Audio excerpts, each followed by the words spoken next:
Hello everyone, welcome back to our Java programming series. In today's video, we are going to learn about method. So in the last video, we saw the glimpse, but today we are going to learn about method in detail.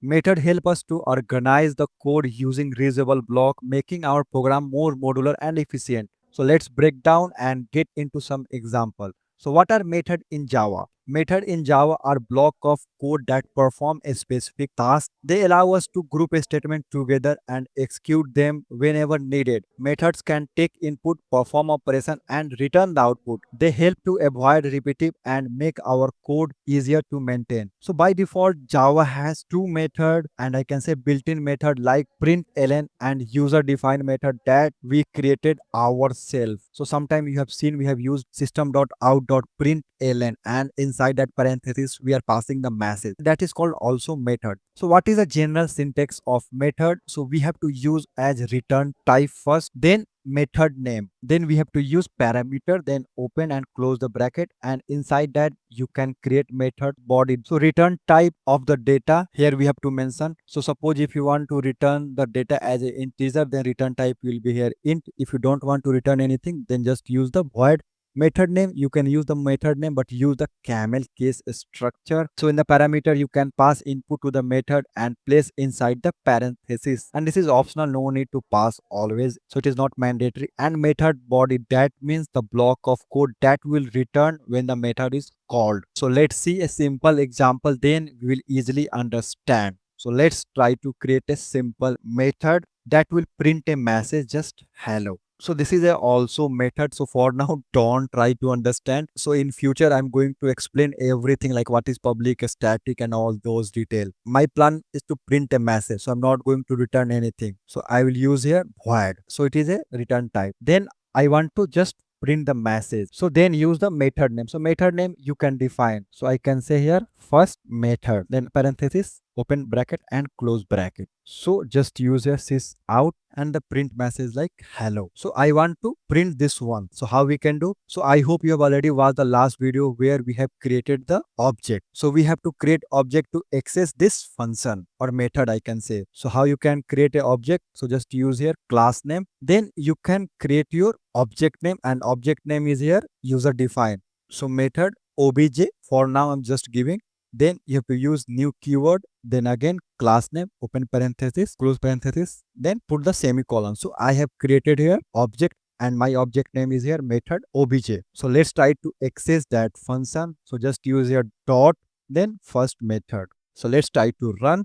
So you can see here I am able to print the message as hello. Now I want to pass a variable. So how we can pass? Just use here type. Always start with the type. So use as a type string and I can say name. I want to print the name here. So now this method name is first method and it is taking one input, and that input type is here a string. And what it will do, it will just print the message like hello, whatever name we are going to pass. Then just pass here name as Ram.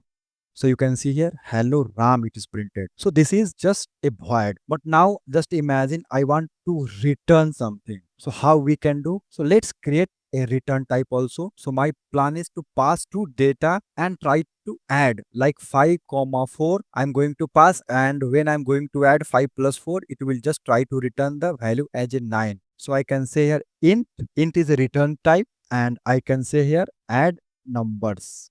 So just use here int a, int b, and for now you just start with int c equal to a plus b.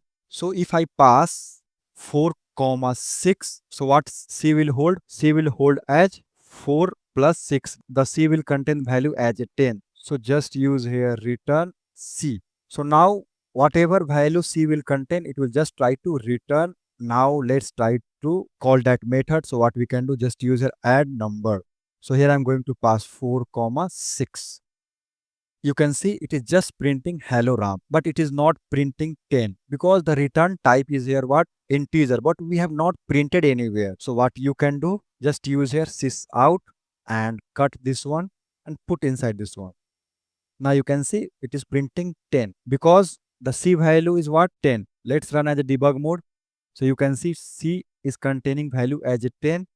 because A is a 4 and B is a 6. So when you try to add, it will just return the value of C.